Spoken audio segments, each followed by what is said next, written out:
Salut à vous, autopsiens et autopsiennes. On se retrouve pour une vidéo Mercato 2 qui fait sens à la première vidéo Mercato où je vous parlais du Mercato idéal pour le poste de gardien de but.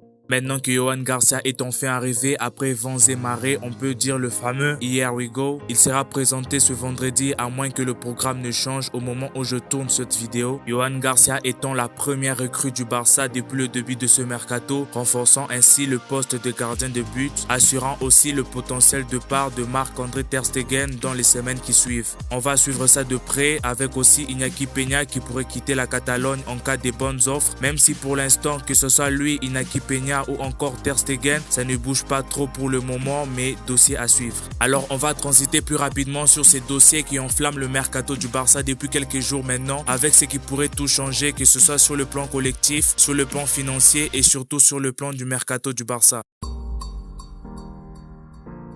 On en parle depuis quelques jours, mais la saga Nico Williams déchaîne tout le monde, et que ce soit les fans du Barça, les joueurs du Barça et même la direction du Barça, où on commence à se poser des questions sur un potentiel transfert. Alors tout a commencé après que les agents de Nico Williams soient allés rencontrer les dirigeants du Bayern de Munich et ceux de Arsenal. À ce moment-là, le Barça n'était pas encore totalement focalisé sur lui. Le Barça qui ciblait plutôt des joueurs comme Marcus Rashford ou Luis Diaz. D'ailleurs, même Rafael Leao était aussi ciblé par la direction, donc Nico Williams n'était plus du tout d'actualité. D'ailleurs, au Barça, on disait même que le train est déjà passé et qu'il ne reviendrait plus. Donc, Nico Williams au Barça, c'était game over. Juste avant ce poste de Lamine Yamal, vous commencez à le connaître maintenant. Lamine Yamal sur les réseaux sociaux, c'est quelque chose. Après ce poste de Lamine Yamal, les infos ont commencé à fuiter et certains disent que Nico Williams aurait dit aux joueurs du Barça lors du dernier rassemblement avec l'équipe nationale qu'il aimerait bien rejoindre le Barça dès la saison prochaine. Donc, il aimerait bien venir cette fois-ci si le Barça venait le chercher. Évidemment, ce qui a poussé les joueurs du Barça à mettre en quelque sorte la pression sur la direction du club, que ce soit en likant les posts de publication reliant Nico Williams au Barça ou en likant les publications de certains médias parlant de ce dossier. Ce qui nous amène à la dernière goutte qui a fait déborder les vases après que Nico Williams ait changé sa photo de profil Instagram en bleu-rouge, faisant référence aux couleurs de notre beau et très cher club, le FC Barcelone. Donc le message envoyé est clair et précis, Nico Williams veut venir au Barça et il est prêt à tout pour y parvenir. Il aurait même dit à ses agents de donner priorité au Barça avant tout. La saga Nico Williams est officiellement relancée.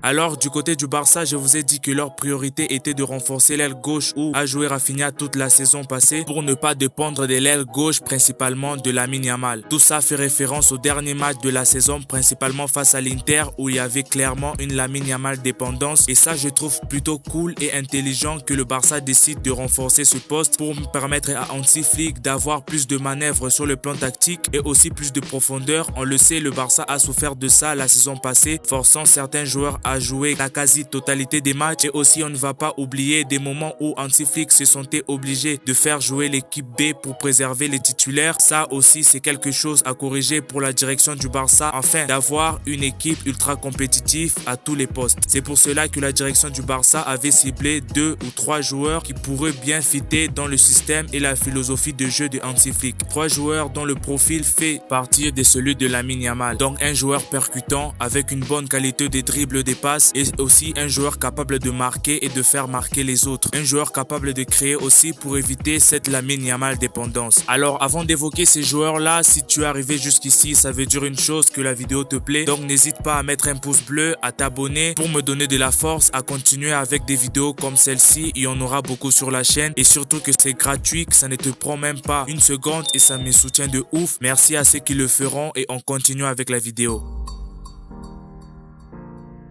Donc ces 3 joueurs que j'ai mentionnés au début de vidéo, il s'agit bien de Luis Diaz, Marcus Rashford et Rafael Leao. On va tout de suite retirer Leao de cette liste parce qu'il coûte très cher. Il est sous contrat jusqu'en 2028 avec le Milan AC et surtout on sent que la direction a des doutes sur sa capacité à être régulier. Donc Rafael Leao, on le met de côté. Il nous reste maintenant Marcus Rashford et Luis Diaz. Commençons par Luis Diaz qui est la priorité de Deco pour renforcer ce poste de l'aile droit. C'est un joueur qui percute beaucoup, d'ailleurs c'est sa principale qualité qualités. C'est un ailier à l'ancienne, gros volume de course. Il court aussi beaucoup son ballon et peut aussi très bien créer du danger à chaque touche de balle. Donc pour moi, Luis Diaz est le joueur presque parfait pour ce poste. Mais le seul bémol pour moi, c'est la dernière passe et la finition qui reste à désirer. Mais Luis Diaz, c'est du très haut niveau, il ne faut pas se mentir. Alors Luis Diaz, ça coûterait combien au Barça? Et bien d'après les dernières nouvelles, Liverpool demanderait environ 80 millions d'euros pour le joueur colombien de 29 ans. Oui, vous avez bien lu, 80 millions d'euros pour un joueur de 29 ans. Aussi bon soit-il, perso je trouve ça aberrant et plutôt malhonnête. Mais attention, si le Barça tient à le recruter, c'est parce qu'on est convaincu que Liverpool pourrait le laisser filer à peu près à 55 millions d'euros vu que les Reds viennent enregistrer un transfert record avec l'arrivée des Florent Wirtz en provenance du Bayer Leverkusen. Les Reds qui sont dans l'obligation de vendre pour essayer de ne pas trop taper dans leur caisse. Alors mon avis sur Luis Diaz, je pense que la qualité du joueur, il n'y a pas débat, très bon joueur, il respire le très haut niveau, mais honnêtement à son âge, son prix pour moi c'est un peu comme le transfert de Robert Lewandowski. En fait tu payes le prix fort en le recrutant sans avoir la garantie que tu pourras le revendre s'il ne s'impose pas. Donc pour moi Luis Diaz c'est tout simplement non, à moins d'un transfert à 40-45 millions d'euros. Je pense sinon, vu la situation économique du Barça, je pense que c'est du gaspillage. Encore une fois, je le dis et je le répète, Luis Diaz est un très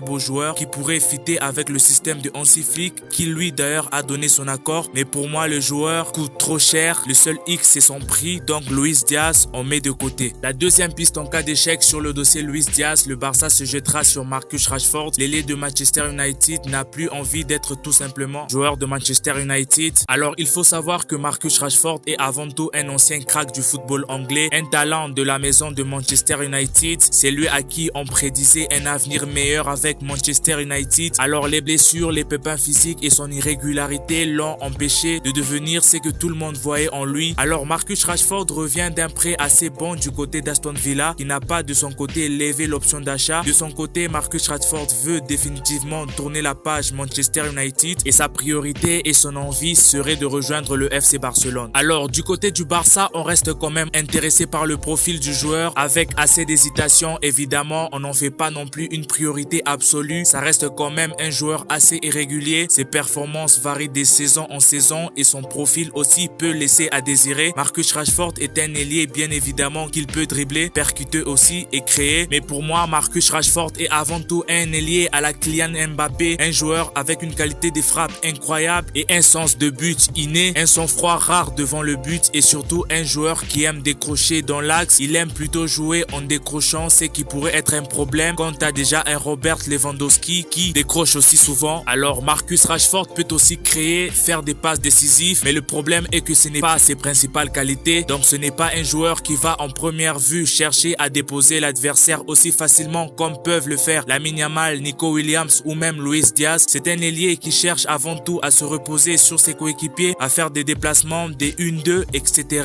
Donc un profil assez finalement proche de Rafinha, je trouve. D'ailleurs c'est la raison pour laquelle le Barça veut à tout prix un joueur percutant, chose que Rafinha et Marcus Rashford peuvent faire, mais encore ce n'est pas leur principale qualité. Bref, pour moi Rashford encore une fois est un très bon joueur, très belle qualité de frappe comme je le dis, mais pour moi c'est un profil qui a déjà au Barça, donc inutile d'aller le chercher. Même si encore une fois je tiens à le préciser, je compare pas Rafinha à Rashford. Pour moi Rafinha est un cran au-dessus, et encore quelle saison de sa part, une saison Ballon d'Or, et pour moi Rafinha est à l'heure actuelle intouchable dans cet effectif du Barça. Au final, quel est mon avis sur Marcus Rashford? D'abord, je pense que c'est un joueur pas compatible et surtout très cher pour ce qu'il est devenu en tout cas. Alors son club réclamerait environ 55 millions d'euros. Encore une fois, c'est très cher par rapport à la situation financière du Barça, et pour un joueur malheureusement qui est déjà arrivé vers la fin à 28 ans avec aucune certitude qu'il pourra retrouver son meilleur niveau dans un autre championnat, ce qui est toujours compliqué pour un joueur et surtout qui n'a jamais joué dans un autre championnat en dehors de la première ligue. Et en plus, surtout que tu peux toujours avoir un Nico Williams prime à 22 ans pour seulement 58 millions d'euros. C'est pas mal du tout. Alors je vous laisse me dire en commentaire ce que vous pensez des 4 pistes du Barça, que ce soit Nico Williams, Luis Diaz, Marcus Rashford ou Rafael Leao. En tout cas, je tenais vraiment à faire cette vidéo mercato pour vous mettre à jour sur ce qu'il prévoit de faire le Barça. On suivra ça de près et surtout restez branchés pour ne rien manquer. Le mercato ne fait que commencer. Et toi, si t'es déjà remonté dans le train Nico Williams, écris Williams Train en commentaire. Et si mon travail te plaît, n'hésite surtout pas à t'abonner. C'est gratuit, ça ne prend même pas 2 secondes. compte. C'est un nouveau projet que j'ai démarré, donc pour m'envoyer de la force, le seul moyen pour toi est de t'abonner. Si des contenus comme celui-ci te plaît, n'hésite pas à activer la cloche de notification pour être prévenu lors des prochaines vidéos qui sortiront, parce que des vidéos comme celle-ci, il y en aura plus souvent sur la chaîne. Merci à ceux qui le feront et moi je vous dis à bientôt pour un Mercato 3. C'était Barça Autopsie, Visca Barça.